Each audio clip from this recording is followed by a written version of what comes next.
Hello friends, ఈరోజు ఈ వీడియోలో NEET PG 2025 qualified students AP state PG medical admission కోసం మేనేజ్మెంట్ కోటాలో రిజిస్ట్రేషన్ చేసుకోవడానికి నోటిఫికేషన్ రిలీజ్ చేశారు. ఈ నోటిఫికేషన్ ప్రకారంగా నవంబర్ 18వ తారీఖు మధ్యాహ్నం 3 గంటల నుండి నవంబర్ 23వ తారీఖు మధ్యాహ్నం 3 గంటల వరకు మాత్రమే without late fee registration, application filling, documents upload and registration fee payment ఈ 4 స్టెప్స్ కూడా చేయవలసి ఉంటుంది. ఒకవేళ ఎవరైనా ఇన్ టైంలో ఈ 4 స్టెప్స్ కానీ చేసుకోకపోతే ఆ స్టూడెంట్స్ నవంబర్ 24వ తారీఖు ఉదయం 11 గంటల నుండి నవంబర్ 26వ తారీఖు ఉదయం 11 గంటల లోపు లేట్ ఫీతో సబ్మిట్ చేసుకునే అవకాశం ఉంటుంది. అలాగే ఇక్కడ మనకి మేనేజ్మెంట్ కోటాలో బేసిక్గా 3 టైప్స్ ఆఫ్ సీట్స్ ఉంటాయని తెలుసు. S1, S2 and S3. S1లో S1A and S1B ఉంటుంది. S1A for non local students, S1B for local students. అలాగే S2 అంటే NRI కేటగిరీ సీట్స్, S3 అంటే ఇన్స్టిట్యూషనల్ కోటా సీట్స్. ఎవరైనా స్టూడెంట్స్ ఒకవేళ మీరు NRI కేటగిరీలో కానీ లేదా ఇన్స్టిట్యూషనల్ కోటాలో కానీ పార్టిసిపేట్ చేయాలి అనుకున్నట్లయితే ఆ స్టూడెంట్స్ ప్రస్తుతం ఇప్పుడు మీ దగ్గర అంటే సపోర్టింగ్ డాక్యుమెంట్స్ కానీ లేని ఎడల అలాంటి సందర్భంలో ఇప్పుడు ఈ రౌండ్లో మీరు ముందుగా మేనేజ్మెంట్ కోటాకి రిజిస్ట్రేషన్ చేసుకొని అప్లికేషన్ ఫామ్ ఫిల్ చేసి సబ్మిట్ చేయండి. ఓన్లీ B కేటగిరీ సీట్స్కి మాత్రమే రౌండ్ 1లో పార్టిసిపేట్ చేయండి. అంటే వెబ్ ఆప్షన్స్ కేవలము B కేటగిరీకి మాత్రమే పెట్టుకోవాలి. ఒకవేళ మీరు రెండో రౌండ్ స్టార్ట్ అయ్యే నాటికి కానీ NRI డాక్యుమెంట్స్ లేదా ఇన్స్టిట్యూషనల్ కోటా వాళ్ళు ఇచ్చేటువంటి స్పాన్సరింగ్ లెటర్ కానీ మీరు సిద్ధం చేసుకుంటే వాటిని మీరు అప్లోడ్ చేసుకునే అవకాశం కల్పిస్తారు. ఫేజ్ 2 అండ్ ఫేజ్ 3 అంటే రౌండ్ 2, రౌండ్ 3కి వెబ్ ఆప్షన్స్ పెట్టుకోవడానికి వచ్చే నోటిఫికేషన్స్కి ముందు NRI డాక్యుమెంట్స్ లేదా ఇన్స్టిట్యూషనల్ కోటా స్పాన్సరింగ్ లెటర్స్ ఎవరైనా అప్లోడ్ చేసుకోవాలి అంటే చేసుకోండి అని ఒక నోటిఫికేషన్ రిలీజ్ చేస్తారు. ఆ టైంలో మీరు ఎక్స్ట్రా లేట్ ఫీ 10,000 రూపాయలు కట్టి ఈ డాక్యుమెంట్స్ని సబ్మిట్ చేసుకోవాల్సి ఉంటుంది. అయితే ఇక్కడ నేను మీ అందరికీ కూడా ఒక సలహా ఇవ్వాలి అనుకుంటున్నాను. చాలా మంది స్టూడెంట్స్ కూడా మొదటగా ఏం చేస్తారు అంటే అసలు మేనేజ్మెంట్ కోటా మాకు ప్రస్తుతం అక్కర్లేదు అనుకుంటున్నాము, మాకు కన్వీనర్ కోటాలో లాస్ట్ ఇయర్ కట్ ఆఫ్ను బట్టి వచ్చే అవకాశాలు ఉండవచ్చు అనుకుంటున్నాము, లేదా ఒకవేళ ఈ సంవత్సరం నంబర్ ఆఫ్ సీట్స్ కానీ పెరిగినా లేదా నంబర్ ఆఫ్ కాలేజెస్ ఇంక్రీజ్ అయినా అలాంటి సందర్భంలో మా స్కోర్కి సీట్ వచ్చే అవకాశాలు అంటే మంచి కోర్సులో మంచి కాలేజ్లో వచ్చే అవకాశాలు ఉంటాయని భావిస్తూ ఉంటారు. అందుకనే చాలా మంది కూడా మేనేజ్మెంట్ కోటాకి అప్లికేషన్ కూడా పెట్టుకోకుండా హెసిటేట్ చేస్తారు. కానీ మీకు రౌండ్స్ గడిచే కొద్దీ అంటే మీ యొక్క కట్ ఆఫ్ని చూసుకున్నప్పుడు సీటు వచ్చే అవకాశాలు తక్కువగా ఉన్నప్పుడు అప్పుడు రియలైజ్ అయ్యి కనీసం B కేటగిరీలో పార్టిసిపేట్ చేసి సీటు పొందితే బాగుండేది అని మీకు అనిపిస్తూ ఉంటుంది. అలాంటి సందర్భంలో మీకు మేనేజ్మెంట్ కోటాకి అప్లై చేసుకోవాలి, అట్లీస్ట్ B కేటగిరీ ట్రై చేస్తే బాగుండు, లేదా వీలైతే NRI కేటగిరీ పార్టిసిపేట్ చేసి సీటు పొందే అవకాశం ఉంటే అంటే లభిస్తే బాగుండు అనుకుంటూ ఉంటారు. కానీ గుర్తుంచుకోవాల్సింది ఏంటంటే ఒకసారి మీరు ఇప్పుడు రౌండ్ 1 ముందుగానే రిజిస్ట్రేషన్ చేసుకోకపోతే ఆ తర్వాత మీకు నెక్స్ట్ రౌండ్స్లో రిజిస్ట్రేషన్ చేసుకునే అవకాశమే ఉండదు. ఈ విషయం ప్రతి ఒక్కరు కూడా గుర్తుంచుకోండి. అంటే మీకు అనిపించవచ్చు అంటే రిజిస్ట్రేషన్ ఫీ పేమెంట్ చాలా ఎక్కువ కదా మేడం, అనవసరంగా ఎందుకంటే మేము ఎలాగో వద్దనుకుంటున్నాం కదా అని. అలా కాదండి, మీ యొక్క మైండ్ సెట్ మారిద్ది. అంటే డెఫినెట్గా మీకు రౌండ్స్ జరిగే కొద్దీ మీ మైండ్ సెట్ మారుతుంది, థింకింగ్ మారిద్ది. అప్పుడు అనవసరంగా మేము చేసుకోలేదని బాధపడుతూ ఉంటారు. నేను చాలా మంది స్టూడెంట్స్ని అబ్జర్వ్ చేశాను కాబట్టి చెప్తున్నాను.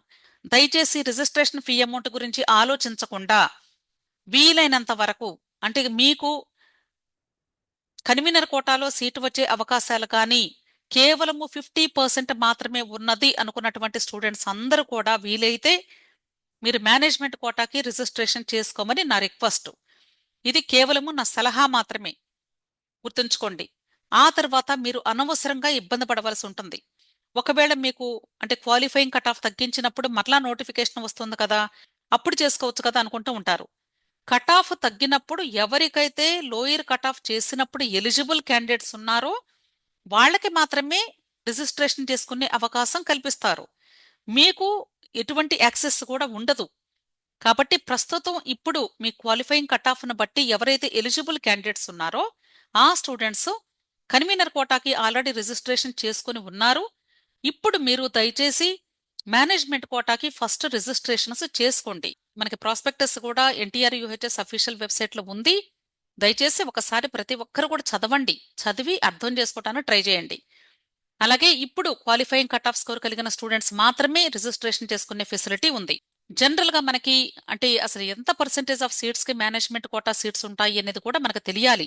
ఇక్కడ మేనేజ్మెంట్ కోటా కౌన్సిలింగ్ ద్వారా టోటల్ పర్సెంటేజ్ ఆఫ్ సీట్స్ ఎన్ని అంటే 50% సీట్స్ ఆఫ్ ప్రైవేట్ కాలేజెస్, అంటే minority and non minority colleges లో 50% సీట్స్ కన్వీనర్ కోటాకి ఇస్తారు, 50% సీట్స్ మేనేజ్మెంట్ కోటాకి ఇస్తారు. First one is management quota category, అంటే బి కేటగిరీ, దీన్ని S1 అంటారు. ఇక్కడ 25% సీట్స్ కేటాయిస్తారు. ఈ S1 లో కూడా మనకి మరలా 2 టైప్స్ ఉంటాయి. S1A ఉంటుంది, అలాగే S1B ఉంటుంది. ఈ 25% ని మరలా 15% క్రింద 85% క్రింద స్ప్లిట్ చేశారు. S1A కేటగిరీ సీట్స్ కి from all over the country, అంటే ఏ స్టేట్ నుండి అయినా సరే ఏ స్టూడెంట్ అయినా సరే అప్లై చేసుకునేటువంటి అవకాశం కల్పిస్తున్నారు. అలాగే 85% సీట్స్ అంటే S1B seats AU and SVU students కి మాత్రమే ఇవ్వడం జరుగుతుంది. నెక్స్ట్ కేటగిరీ వచ్చి సి కేటగిరీ, అంటే NRI కేటగిరీ S2 అంటారు. 15% సీట్స్ NRI కేటగిరీ స్టూడెంట్స్ కి ఇస్తారు.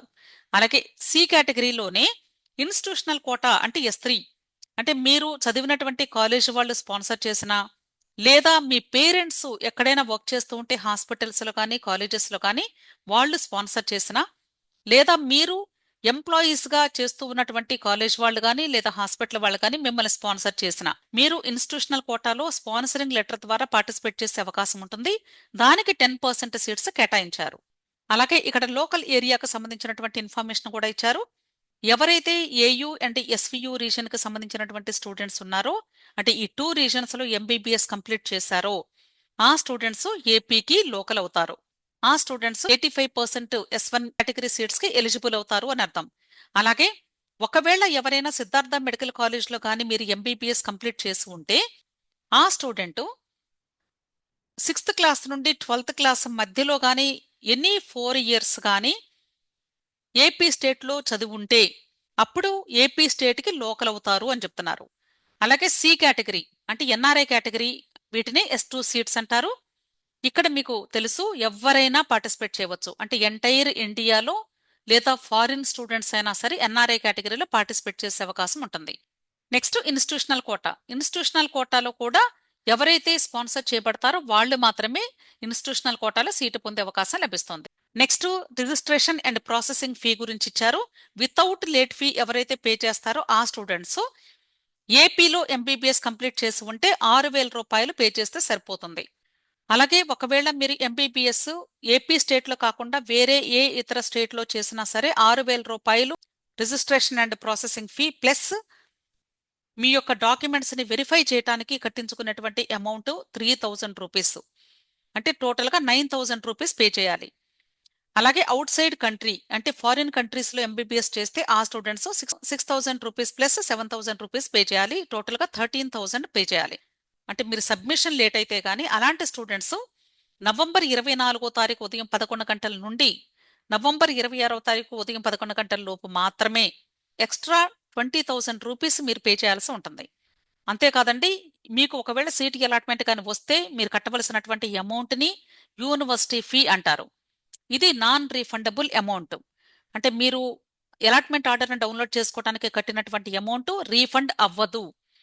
కాబట్టి మీరు సీట్ వచ్చిన తర్వాత జాయిన్ అవ్వాలా లేదా అనేది ఆలోచించుకొని అప్పుడు మాత్రమే మీరు అలాట్మెంట్ ఆర్డర్ని డౌన్లోడ్ చేసుకోవాలి.